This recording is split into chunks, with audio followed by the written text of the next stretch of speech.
Good afternoon, my Real News Media TV family. Welcome back to the channel for another news update for January 11, 2024.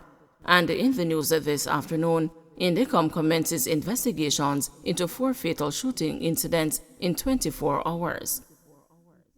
The Independent Commission of Investigations says it has commenced investigations into 4 fatal shooting incidents that took place over the last 24 hours.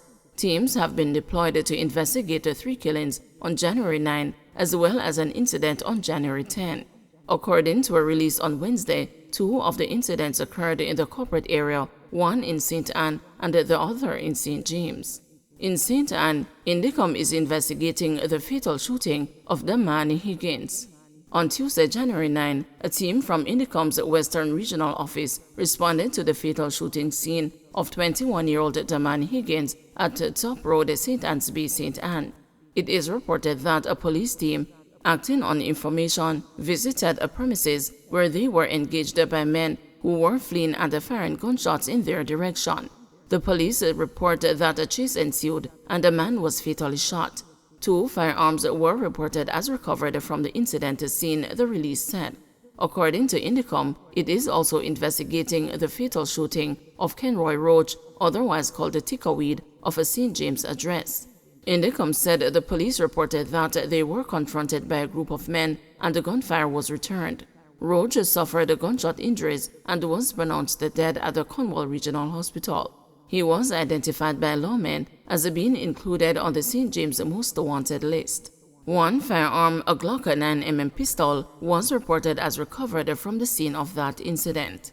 Indicom said it is also investigating the fatal shooting of an unidentified male on a section of St. Joseph Road, Kingston. It is reported that a police team was dispatched after receiving information of armed men in the area. The officers stated that men were seen with firearms who fired in the direction of the officers. The officers returned the fire, and 1 man was found with gunshot injuries and pronounced dead on arrival at the hospital.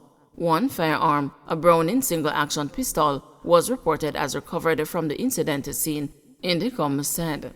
The other fatal was that of a male child on 100 Lane, Red Hills Road, Kingston.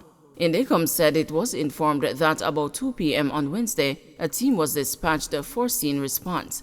All concerned officers who discharged their weapons provided initial accounts to Indicom investigators and were served with Section 21 notices pursuant to the Independent Commission of Investigations Act 2010 to submit statements and attend the office of the Commission for interviews, the release said.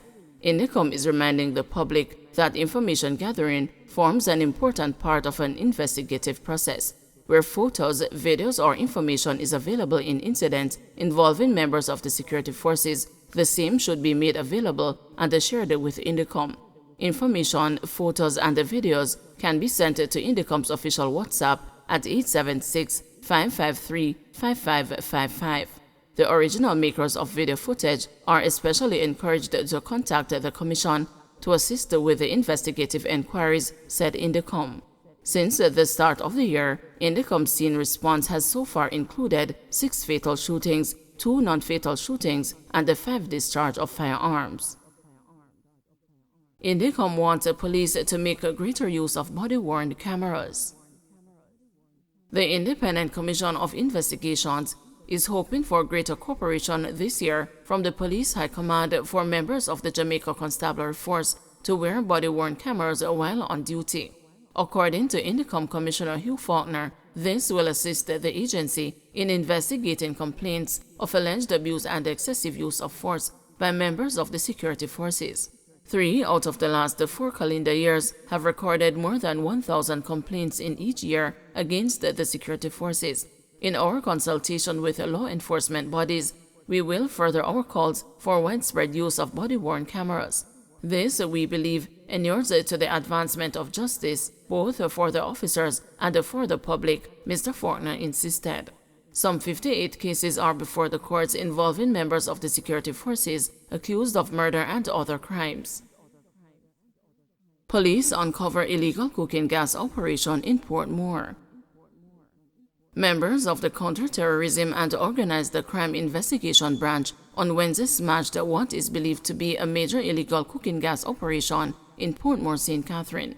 The cops raided premises in Christian Penn and seized more than 300 illegal liquefied petroleum gas cylinders, supposedly from different distributors. Over 300 cylinders, LPG, properly known as cooking gas cylinders, were seized. A number of LPG cylinders from different companies were observed here, and at this time we have no documentation to prove that they are legitimate distributors.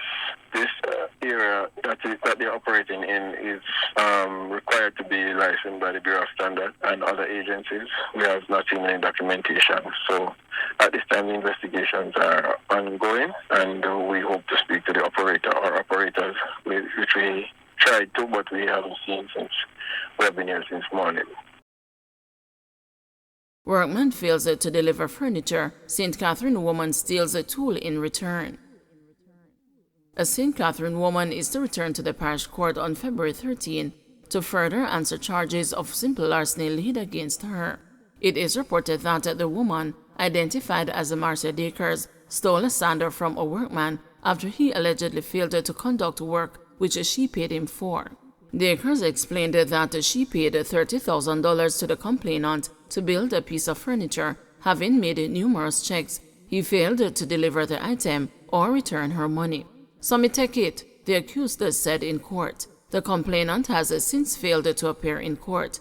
As such, he was subpoenaed by the judge for the next date.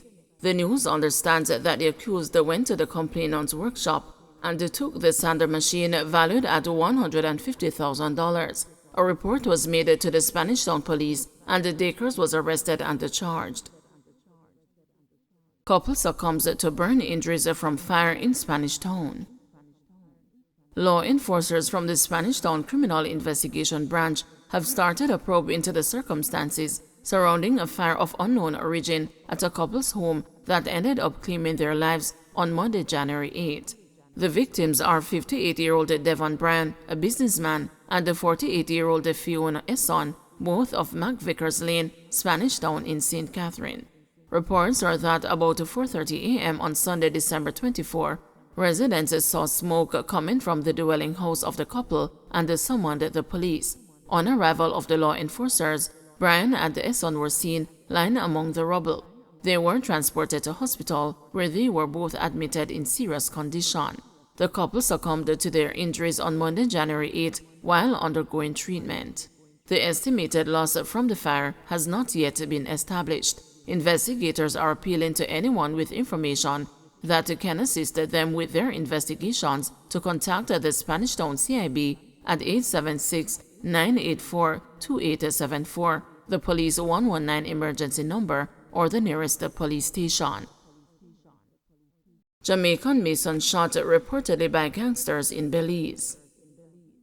A Jamaican man remains hospitalized in critical condition after being reportedly shot and injured by gangsters in Belize City, Belize on Monday night. The 30-year-old mason recently migrated to the Central American country, and there are no reports suggesting that he was affiliated with any criminal gang in the country. According to multiple media outlets, the Jamaican was pounced upon by 3 men while he was sitting on a chair near a basketball court on Mayflower Street in Belize City at about 8 p.m. on Monday. He was shot several times and was taken to the hospital, where he remains admitted. The gun attack occurred a short distance from a police checkpoint that was established on Vernon Street in Belize City, reports stated. The police in Belize have since launched a manhunt for the gunmen who fled the scene after the shooting. It is being theorized by police investigators there that the Jamaican may have either been mistaken for a rival gang member or that he was the target of a possible gang retaliation.